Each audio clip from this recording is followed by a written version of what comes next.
ശബരിമലയിലെ സ്വർണ്ണക്കള്ള അടക്കമുള്ള കാര്യങ്ങൾ ഈ തെരഞ്ഞെടുപ്പിൽ ചർച്ചയായപ്പോൾ ഞങ്ങൾക്ക് പോലും അറിയാത്ത ഒരു പാട്ട്,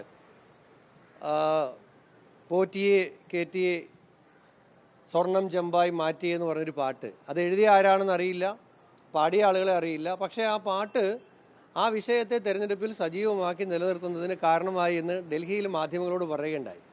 അപ്പോൾ ആ പാട്ടിൽ ഇപ്പോൾ CPM തെരഞ്ഞെടുപ്പ് കമ്മീഷനെ സമീപിക്കും, പരാതി കൊടുക്കും എന്നൊക്കെ മാധ്യമങ്ങളിൽ കൂടി അറിയാൻ കഴിഞ്ഞു. ഞങ്ങൾക്ക് ചോദിക്കാനുള്ളത്, ഒരു പാട്ടിനെ പേടിക്കുന്ന അത്ര ദുർബലമായ ഒരു പാർട്ടിയായി കേരളത്തിലെ CPM പാർട്ടി മാറിക്കഴിഞ്ഞോ? ഒരു പാരഡി പാട്ടിനെതിരെ പരാതിയുമായി പോകുന്നത് അത് പാരഡിയേക്കാൾ വലിയ കോമഡിയാണ്. ആ കോമഡിയിലേക്കാണ് ഇപ്പോൾ CPM എത്തിയിരിക്കുന്നത്. ഇന്നലെ വരെയും ആവിഷ്കാര സ്വാതന്ത്ര്യത്തിന് വേണ്ടിയിട്ട് മുറവിളി കൂട്ടുക, എന്നിട്ട് ഒരു പാട്ട് ഞങ്ങളെ പേടിപ്പിക്കുന്നേ എന്നും പറഞ്ഞുകൊണ്ട് പോലീസിലോട്ട് പോവുക, ഇലക്ഷൻ കമ്മീഷനിലേക്ക് പോവുക. ഈ ഒരു അവസ്ഥ അത് അങ്ങേയറ്റം ദയനീയമാണ്, സഹതാപം അർഹിക്കുന്നതാണ്. നമസ്കാരം. കലാപ്രസ്ഥാനത്തെയും കലാകാരന്മാരെയും കൂട്ടുപിടിച്ചുകൊണ്ട് ജനങ്ങളിൽ സ്വാധീനം ചെലുത്തി വളർന്നു വന്ന ഒരു പാർട്ടിയാണ് കമ്മ്യൂണിസ്റ്റ് പ്രസ്ഥാനം. CPM പോലുള്ള ഒരു കമ്മ്യൂണിസ്റ്റ് പ്രസ്ഥാനം എന്തിനാണ് കലാരൂപങ്ങളെയും കലാകാരന്മാരെയും ഭയപ്പെടുന്നത് എന്നാണ് വിഷ്ണുനാഥ് MLA ചോദിച്ചത്. പോറ്റിയെ കേറ്റിയെ സ്വർണം മുഴുവൻ ചെമ്പാക്കിയെ എന്നുള്ള ഗാനം നിരോധിക്കണം എന്നാവശ്യപ്പെട്ടുകൊണ്ട് CPMന്റെ അണികളും മറ്റു ചില ആളുകളും ഇപ്പോൾ രംഗത്ത് വന്നതിനെ കുറിച്ച് മാധ്യമങ്ങൾ വിഷ്ണുനാഥിന്റെ ശ്രദ്ധയിൽപ്പെടുത്തിയപ്പോഴാണ് അദ്ദേഹം ഇത്തരത്തിലുള്ള പരാമർശം നടത്തിയത്. എന്തിനാണ് ഇവർ ഇത്തരത്തിൽ വിരളി പിടിച്ചോടുന്നത്? കലാകാരന്മാരെയും കലയെയും ഇവർ ഇത്ര കണ്ട് ഭയപ്പെടുന്നതിന്റെ കാര്യം എന്താണ്? ആരെങ്കിലും പോറ്റിയെ കേറ്റിയെ എന്നുള്ള പാട്ട് സംശയത്തോടു കൂടി വീക്ഷിക്കുന്നുണ്ടെങ്കിൽ, ആരെയെങ്കിലും ആ പാട്ട് വ്രണപ്പെടുത്തുന്നുണ്ടെങ്കിൽ, ശബരിമല അയ്യപ്പന്റെ സ്വർണം കട്ടുകൊണ്ട് അതിന്റെ പേരിൽ പോലീസ് അറസ്റ്റ് ചെയ്ത് ജയിലിൽ കിടക്കുന്ന ആളുകളെ മാത്രമാണ് ആ പാട്ട് വ്രണപ്പെടുത്തുന്നത്. അല്ലെങ്കിൽ ആ സ്വർണ്ണക്കൊള്ളയ്ക്ക് കൂട്ടുനിന്ന ആളുകളെയാണ് ആ പാട്ട് വ്രണപ്പെടുത്തുന്നത്. അല്ലാതെ സാധാരണക്കാരായ അയ്യപ്പന്മാരെയോ അല്ല എന്നുണ്ടെങ്കിൽ ലോകം മുഴുവനുള്ള ആഗോള അയ്യപ്പന്മാരെയോ അയ്യപ്പ ഭക്തന്മാരെയോ അത് ഒരു കാരണവശാലും വ്രണപ്പെടുത്തുന്നില്ല എന്നാണ് വിഷ്ണുനാഥ് മാധ്യമങ്ങൾക്ക് നൽകിയ അഭിമുഖത്തിൽ പറഞ്ഞത്. സാമാന്യം നല്ല രീതിയിൽ പാട്ടുപാടുന്ന വിഷ്ണുനാഥിന് പാട്ടുകാരെയും കലാകാരന്മാരെയും എല്ലാം ഇഷ്ടമാണ്. എന്നാൽ ആരാണ് ഈ പാട്ട് പാടിയതെന്നോ എഴുതിയെന്നോ തനിക്ക് അറിയില്ലായിരുന്നു. ഡൽഹിയിൽ ഈ പാട്ട് MP മാരെല്ലാവരും പാടിയതിനു ശേഷമാണ് ഇതിന്റെ യഥാർത്ഥ കലാകാരന്മാരെയും എഴുതിയ ആളുകളെയും പാടിയ ആളുകളെയും എല്ലാം മാധ്യമങ്ങൾ തന്നെ കണ്ടെത്തി പുറത്തു കൊണ്ടുവരുന്നത്. അല്ലാതെ കോൺഗ്രസിന്റെ സൈബർ സെല്ലുകൾക്ക് ഈ പാട്ടുകാരുമായോ പാട്ടെഴുത്തുകാരുമായോ യാതൊരു തരത്തിലും ബന്ധമില്ല എന്നുകൂടി PC വിഷ്ണുനാഥ് വ്യക്തമാക്കിയുണ്ടായി. പ്രവാസി വ്യവസായിയായ EP കുഞ്ഞബ്ദുള്ള എന്ന് പറയുന്ന ഒരാളാണ് ഈ പാട്ട് എഴുതിയത്. ശബരിമലയിൽ നടന്നിരിക്കുന്ന സ്വർണ്ണക്കൊള്ളയിൽ മനം നൊന്നുകൊണ്ട് തന്നെ സാമൂഹ്യ പ്രതിബദ്ധതയുള്ള മതേതര നിലപാടുകളുള്ള മതേതരത്വം പുലരണം എന്ന് ഉറച്ച് വിശ്വസിക്കുന്ന EP കുഞ്ഞബ്ദുള്ള എഴുതിയ വരികൾ നാട്ടിൽ തന്റെ സുഹൃത്തുക്കൾക്ക് അയച്ചു കൊടുക്കുകയും അവരിൽ 1-2 പേർ ചേർന്നാണ് ഈ പാട്ടിന് ഈണം നൽകി ഇത് പുറത്തിറക്കുന്നത്. പ്രശസ്തമായ ഒരു അയ്യപ്പ ഗാനത്തിന്റെ ഈണത്തിൽ തന്നെയാണ് കുഞ്ഞബ്ദുള്ള ഇത് ചിട്ടപ്പെടുത്തിയത് എന്ന് പറയുമ്പോൾ ഇത് ആരാണ് ചിട്ടപ്പെടുത്തിയതെന്ന് എഴുതിയതെന്നോ ഞങ്ങൾക്ക് അറിയില്ല എന്ന് തന്നെയാണ് PC വിഷ്ണുനാഥ് പറഞ്ഞത്.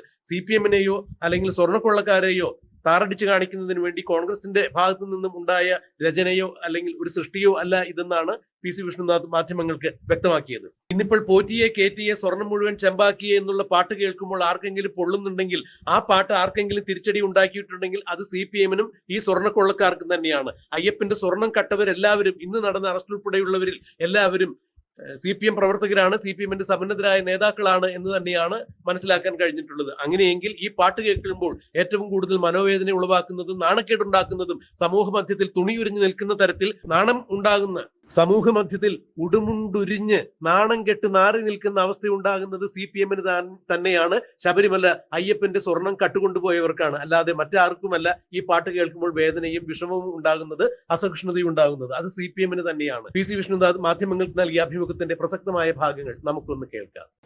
ഈ തെരഞ്ഞെടുപ്പ് കാലത്ത് സമൂഹ മാധ്യമങ്ങളിൽ കൂടി വൈറലായി മാറിയ ഒരു പാട്ടിനെ സംബന്ധിച്ച് ഇപ്പോൾ കഴിഞ്ഞ ദിവസങ്ങളിൽ ഞങ്ങളെല്ലാവരും പറഞ്ഞിരുന്നു, ഞാനും മാധ്യമങ്ങളോട് പറഞ്ഞിരുന്നു. ഡൽഹിയിൽ വെച്ച് മാധ്യമങ്ങളെ കണ്ടപ്പോൾ ഈ പാട്ടിനെ കുറിച്ച് പറയാനിടയായ സാഹചര്യം തന്നെ തെരഞ്ഞെടുപ്പ് കാലത്ത് കോടിക്കണക്കിന് രൂപയാണ് ഞങ്ങളുടെ രാഷ്ട്രീയ എതിരാളികളായിട്ടുള്ള 2 മുന്നണികളും ചിലവഴിച്ചത്. പ്രത്യേകിച്ച് ഗവൺമെൻറ് ആണെങ്കിൽ ഖജനാവിലെ പണം ഉപയോഗിച്ചുകൊണ്ട് തെരഞ്ഞെടുപ്പ് പ്രചാരണം നടത്തുന്നു, കോൺക്ലേവുകൾ നടത്തുന്നു, പത്രപരസ്യങ്ങൾ കൊടുക്കുന്നു, വീഡിയോകൾ ഇറക്കുന്നു. ഞങ്ങൾക്കാണെങ്കിൽ അതിനൊന്നുമുള്ള പൈസ ഇല്ലാതിരുന്ന ഒരു പാർട്ടിയാണ്. അപ്പോൾ ഡൽഹിയിലെ മാധ്യമങ്ങളോട് പറയുകയുണ്ടായി. പക്ഷേ ശബരിമലയിലെ സ്വർണ്ണക്കള്ള അടക്കമുള്ള കാര്യങ്ങൾ ഈ തെരഞ്ഞെടുപ്പിൽ ചർച്ചയായപ്പോൾ ഞങ്ങൾക്ക് പോലും അറിയാത്ത ഒരു പാട്ട്, പോറ്റിയെ കേറ്റിയെ സ്വർണം ചെമ്പായി മാറ്റിയെന്ന് പറഞ്ഞൊരു പാട്ട്, അത് എഴുതിയ ആരാണെന്ന് അറിയില്ല, പാടിയ ആളുകളെ അറിയില്ല. പക്ഷേ ആ പാട്ട് ആ വിഷയത്തെ തെരഞ്ഞെടുപ്പിൽ സജീവമാക്കി നിലനിർത്തുന്നതിന് കാരണമായി എന്ന് ഡൽഹിയിൽ മാധ്യമങ്ങളോട് പറയുകയുണ്ടായി. അപ്പോൾ ആ പാട്ടിൽ ഇപ്പോൾ CPM തെരഞ്ഞെടുപ്പ് കമ്മീഷനെ സമീപിക്കും, പരാതി കൊടുക്കും എന്നൊക്കെ മാധ്യമങ്ങളിൽ കൂടി അറിയാൻ കഴിഞ്ഞു. ഞങ്ങൾക്ക് ചോദിക്കാനുള്ളത്, ഒരു പാട്ടിനെ പേടിക്കുന്ന അത്ര ദുർബലമായ ഒരു പാർട്ടിയായി കേരളത്തിലെ CPM പാർട്ടി മാറിക്കഴിഞ്ഞോ?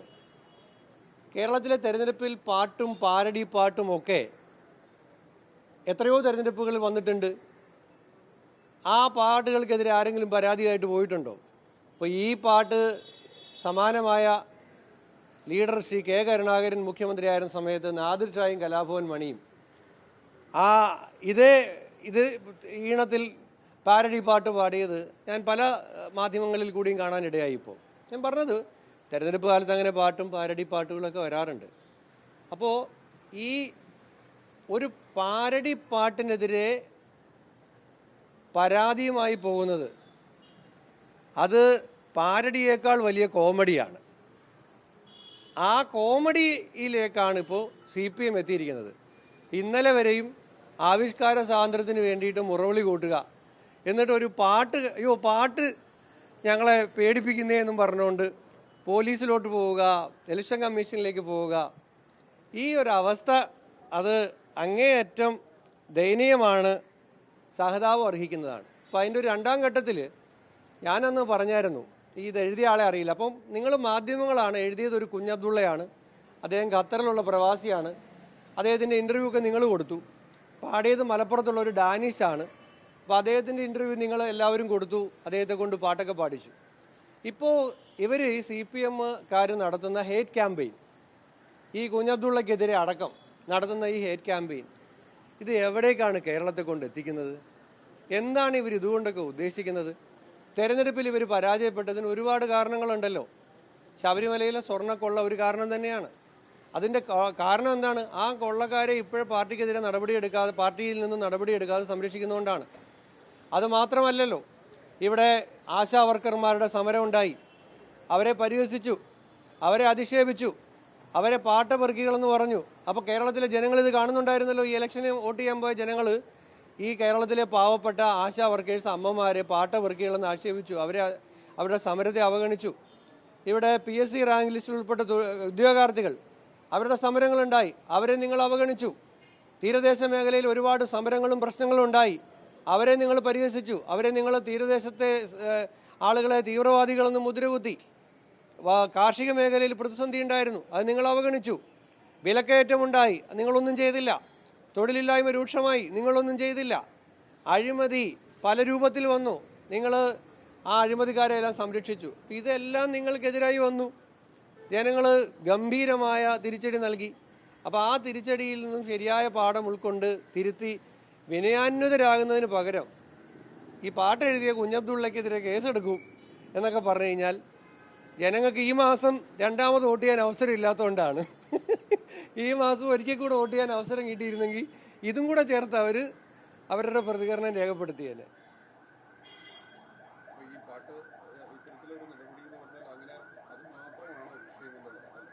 ഞാൻ പറഞ്ഞില്ല, അത് മാത്രമല്ല, പക്ഷെ അതൊരു പ്രധാന വിഷയമാണ് കേരളത്തിൽ.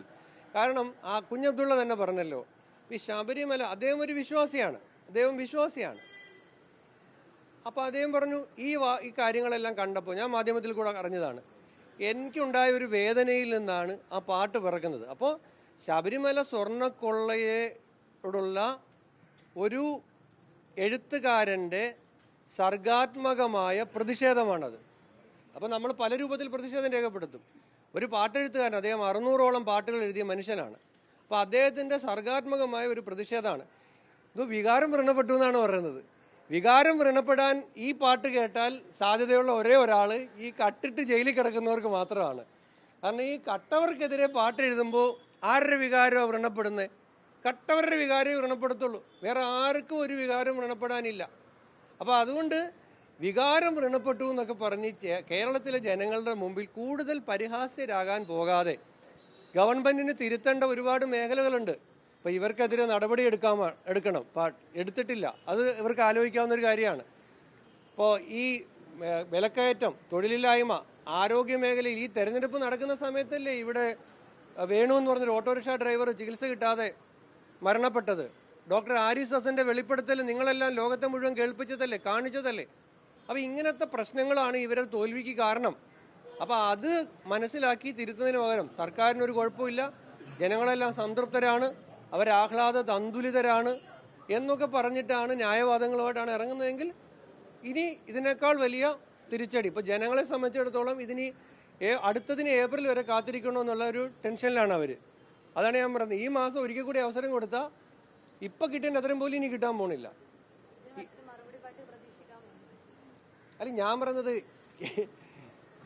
പാട്ടുകൾ പാരടിയൊക്കെ, ഞാൻ പറയട്ടെ, ഈ കേരളത്തിലെ രാഷ്ട്രീയത്തെ സ്വാധീനിക്കുന്നതിൽ സിനിമയ്ക്ക്, നാടകത്തിന്, പാരടിക്ക് ഒക്കെ അതിൻ്റേതായ സ്വാധീനം ഉണ്ടായിട്ടുണ്ട്. അപ്പോൾ ഇനി ഇവരിപ്പോൾ ഒരു പരാതി കൊടുത്തുകൊണ്ട് ഇനി കേരളത്തിൽ ആരും പാട്ടെഴുത്തില്ലെന്നാണോ?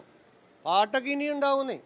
ഇനി ഇതുപോലത്തെ വിവിധ മേഖലകളിലെ ഗവൺമെൻറ്റിൻ്റെ പോരായ്മകൾ ചൂണ്ടിക്കാണിച്ചു കൊണ്ടിട്ടുള്ള സർഗാത്മകമായ പ്രതിഷേധം എഴുത്തുകാർ ഇപ്പം ഇത് ഞങ്ങളാരും ചെയ്തതല്ലല്ലോ, ഇപ്പം ഞങ്ങൾ പുറത്തിറക്കിയ പാട്ടാണോ? ഇത് എഴുതിയ ആളെ കണ്ടെത്തിയതും പാട്ട് പാടിയ ആളെ കണ്ടെത്തിയതും ഞാൻ ഡൽഹിയിൽ പാടിയതിന് ശേഷം മാധ്യമങ്ങളാണ് ഇവരെ അന്വേഷിച്ച് പോയി കണ്ടെത്തിയത്. ഞങ്ങളുമായിട്ടൊരു ബന്ധം ഉണ്ടായിരുന്നവരല്ല, ഞങ്ങളുടെ ഒരു പ്ലാറ്റ്ഫോമിലും ഇത് വന്നതല്ല, ഞങ്ങളാരും ചെയ്തതല്ല. അപ്പം അങ്ങനത്തെ ഒരു പാട്ട് സമൂഹ മാധ്യമങ്ങളുടെ കാലമാണ്. നമ്മുടെ വീട്ടിൽ സ്വീകരണ മുറിയിലിരുന്ന് പാടിയാൽ പോലും വൈറലാകുന്ന കാലത്ത് ഇതൊക്കെ അതിൻ്റെ ആ സ്പിരിറ്റിൽ എന്തുകൊണ്ട് CPM പോലെ കലാകാരന്മാരൊക്കെ ഉള്ളൊരു പാർട്ടി ഇപ്പം കഴിഞ്ഞ ദിവസം നമ്മൾ പ്രതിഷേധിച്ചില്ലേ നിശാഗന്ധിയിലൊക്കെ? എന്തിനു വേണ്ടിയിട്ടാണ് പ്രതിഷേധിച്ചത്? ആവിഷ്കാര സ്വാതന്ത്ര്യത്തിന് വേണ്ടി നിശാഗന്ധിയിൽ പ്രതിഷേധിക്കുക, നേരെ പോയി ഒരു പാട്ടിനെതിരെ പരാതി കൊടുക്കുക. ഈ കോമഡിയല്ലേ ഇവർ നടത്തുന്നത്?